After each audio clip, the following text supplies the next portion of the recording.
Hello दोस्तों, नमस्कार। स्वागत है आप सभी का एक बार फिर से एक नए वीडियो में। इस वीडियो में हम लोग सीबीएसई बोर्ड क्लास 10th के प्रैक्टिस सेट कर रहे हैं। इसमें हम अलंकार पे प्रश्न करेंगे, देखेंगे। जो सभी प्रश्न हैं जो अलंकार पे आधारित हैं, इसमें पैटर्न पे आधारित है। जो सीबीएसई में 2024 का पैटर्न है उस पर आधारित कुछ एमसीक्यू प्रश्न आपके सामने होंगे।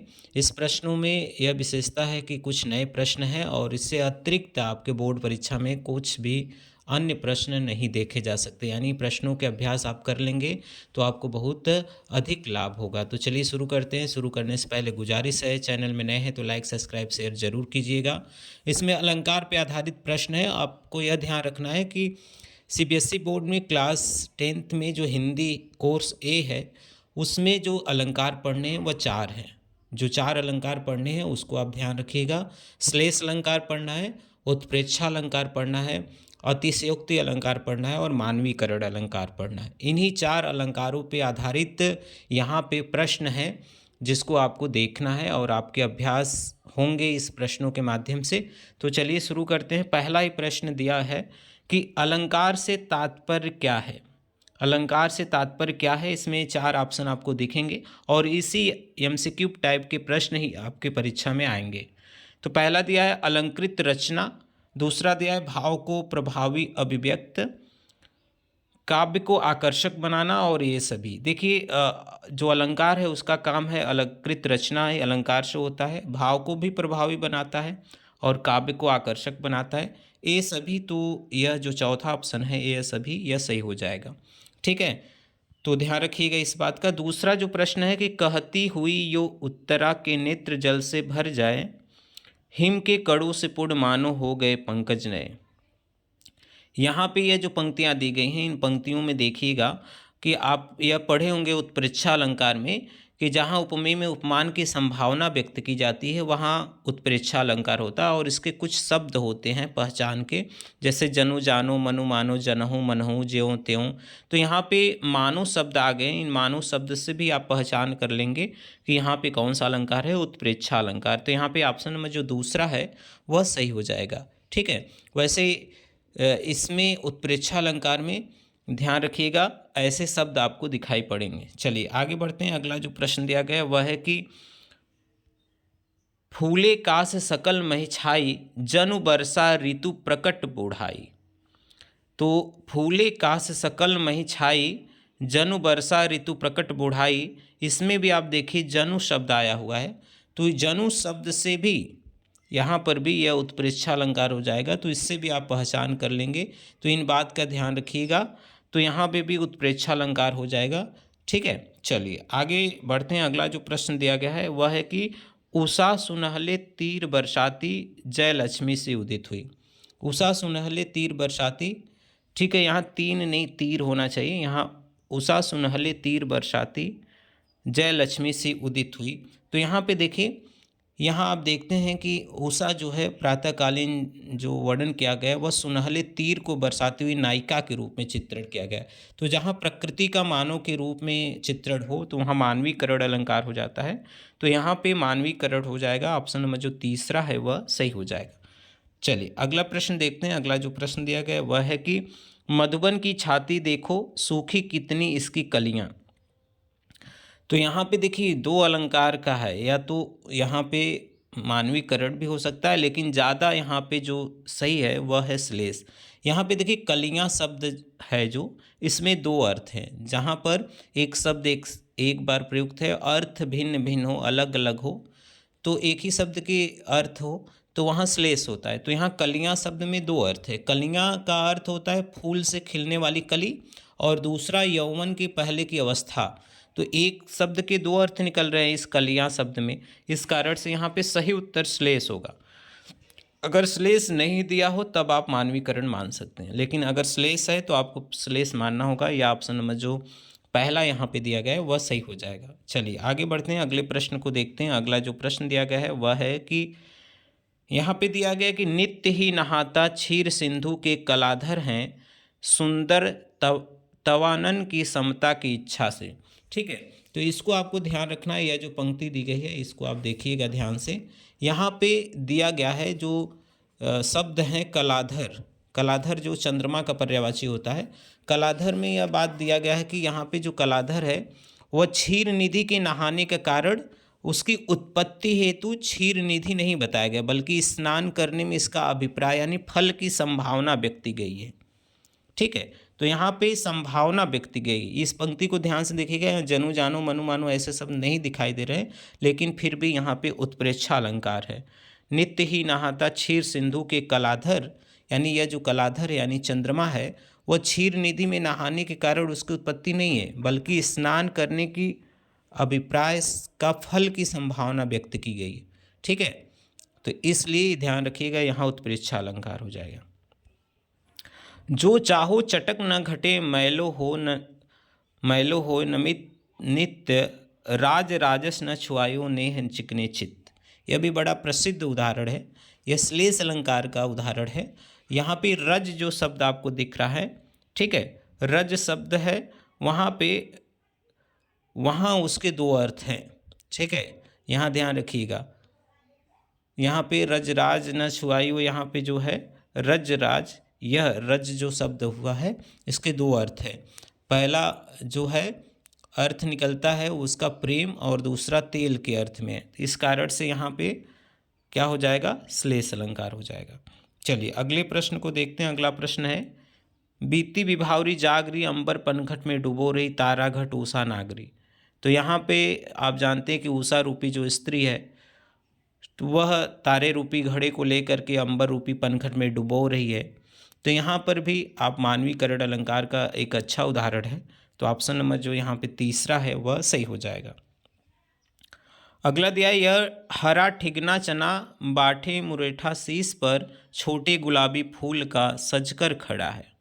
यहाँ पे देखिए, यह पंक्तियाँ ध्यान से देखिएगा, यह हरा ठिगना चना, एक बित्ते का ठिगना चना जो है अपने शीश पर यानी सिर पर मुरेठा बांधे हुए। तो यहाँ पर भी प्रकृति की मानवीय क्रियाओं का आरोप किया गया है प्रकृति पर, तो इस कारण से यहाँ पे क्या हो जाएगा, मानवीकरण अलंकार। तो ऑप्शन नंबर जो यहाँ तीसरा है वह सही हो जाएगा।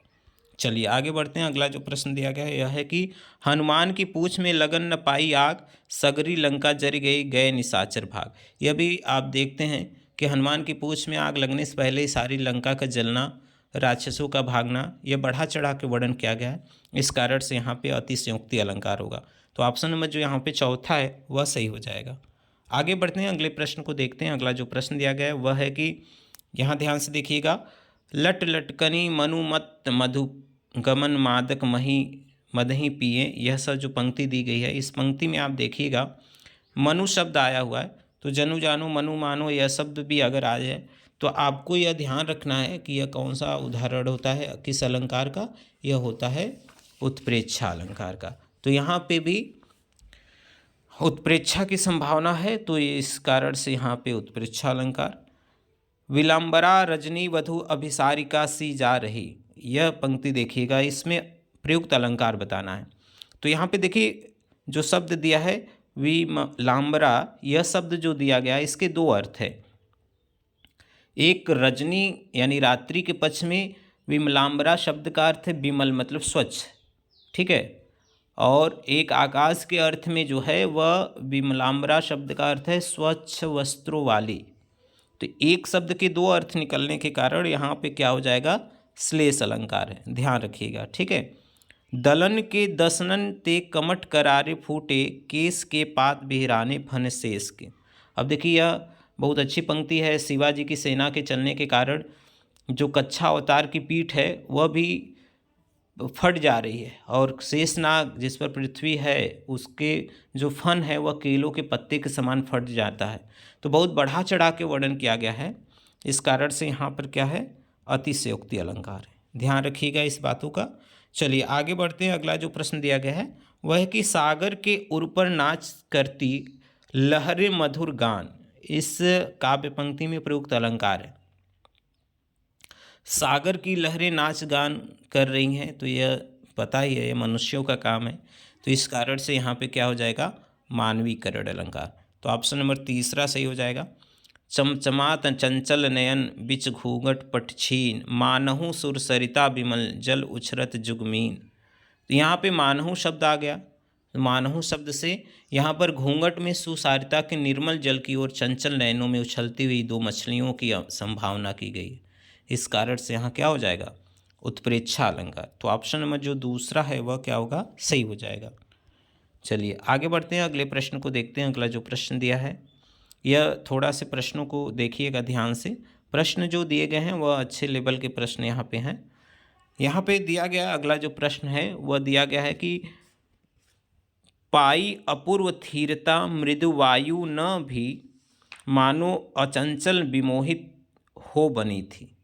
अब देखिए यहाँ पे जो दिए गए हैं प्रश्न, इसमें यह है कि यहाँ पे उत्प्रेक्षा अलंकार तो है, मानो शब्द आ गया तो यहाँ पे क्या हो जाएगा, उत्प्रेक्षा अलंकार। तो इससे भी आप पहचान कर लेंगे। तो यहाँ पे जो है वायु के अचंचल यानी स्थिर होने के कारण की संभावना की गई है। ठीक है, इस कारण से यहाँ पे क्या है, उत्प्रेक्षा अलंकार। अगला प्रश्न देखते हैं, बलिहारी नृप कूप की गुण बिन बूद न देही। अब देखिए यहाँ पे दो शब्द आए, एक नृप मतलब राजा, कूप मतलब कुआं। यहाँ गुण शब्द के दो अर्थ यहाँ बताए गए। एक गुण शब्द का अर्थ जो राजा के पक्ष में है वह होता है गुण या विशेषता, और कूप के अर्थ में रस्सी है, रस्सी के बिना आप कुएं से पानी नहीं निकाल सकते। तो वही बात है, यहाँ गुण शब्द के दो अर्थ हैं, इस कारण से यहाँ पे क्या है, श्लेष अलंकार। ध्यान रखिएगा इन सभी बातों का। चलिए आगे बढ़ते हैं, अगला प्रश्न है, हसमुख हरियाली हीम आतप सुख से अलसाए से सोए। हसमुख हरियाली हीम आतप सुख से अलसाए से सोए, यानी यहाँ पे जो हरियाली है वह हिम आतप में सोई हुई है, सुख से अलसा कर सोई हुई है। तो यहाँ पर भी प्रकृति का आरोपण है, तो इस कारण से यहाँ पे मानवीकरण अलंकार हो जाएगा। ऑप्शन नंबर जो तीसरा है वह सही हो जाएगा। अगला प्रश्न है, चरण धरत चिंता करत चितवत चारहु ओर सुबरन को ढूंढत फिरत कवि व्यभिचारी चोर। यहाँ यह बड़ा प्रसिद्ध उदाहरण है। सुबरन शब्द का तीन अर्थ है, कवि के अर्थ में सुंदर अक्षर, सुंदर रंग, चोर के अर्थ में सोना।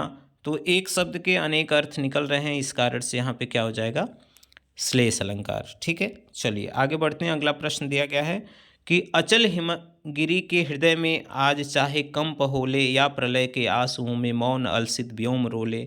यह पंक्तियों को देखने पर आपको लग रहा होगा कि यहाँ पे अचल हिमगिरी के हृदय में कंप, जो हिमगिरी है उसके हृदय का कांपना दिखाया गया है।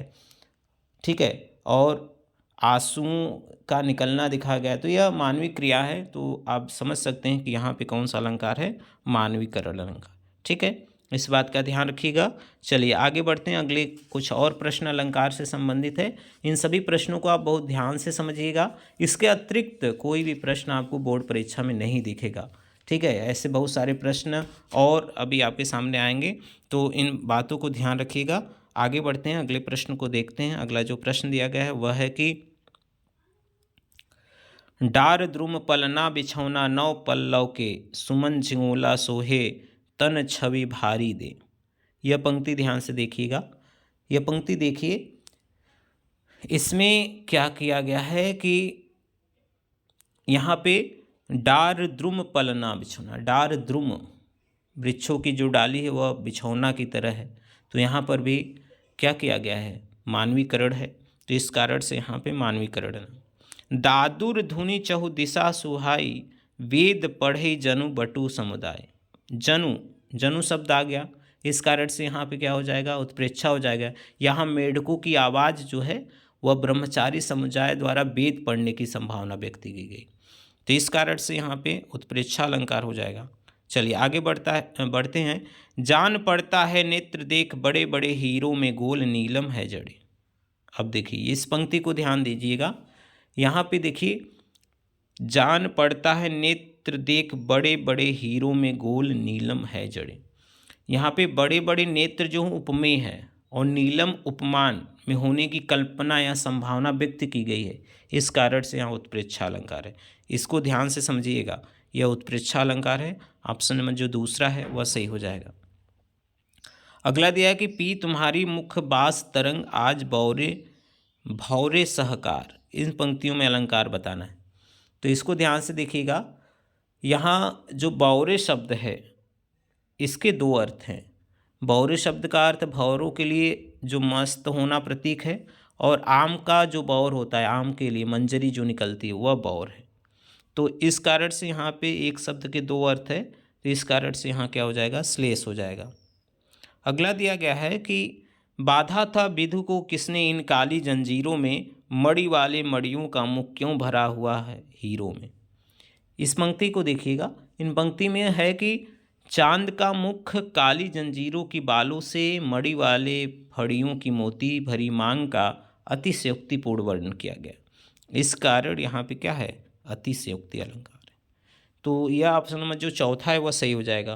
तो यह कुछ अलंकार के महत्वपूर्ण प्रश्न थे जो आपके सामने थे। इसी तरह अब प्रतिदिन आपको वीडियो मिलते रहेंगे जो सीबीएसई बोर्ड क्लास 10th के बच्चे हैं उनके लिए बहुत ही उपयोगी है। अपने दोस्तों को भी शेयर कीजिएगा। मिलते एक नए वीडियो में, तब तक के लिए आप सभी का बहुत बहुत धन्यवाद।